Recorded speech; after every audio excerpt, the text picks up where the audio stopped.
Welcome. If your Snapchat notifications are stuck using that default sound and you want to switch it up, you're in the right place. In this quick guide, I'll show exactly how to change the Snapchat notification sound from the miscellaneous category on your phone. Let's jump right in. First, open your phone's settings. This is where all the customization begins. Once you're in, scroll down until you find apps, then tap on it. You'll see a full list of apps installed on your device. Now, locate and tap on Snapchat.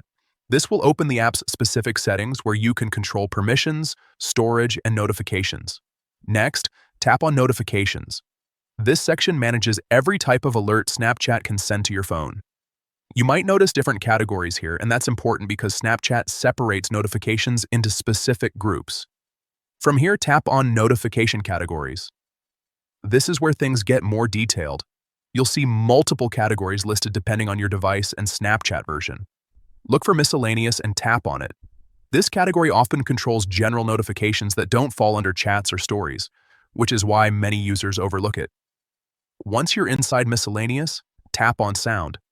Now you'll finally be able to choose a new notification tone. Scroll through the available sounds and pick the one you like. You can preview each option before selecting it. After choosing your preferred sound, just go back. Your changes are saved automatically, so there's nothing else you need to do. And that's it. The next time you get a Snapchat notification, you'll hear your new custom sound instead of the default one.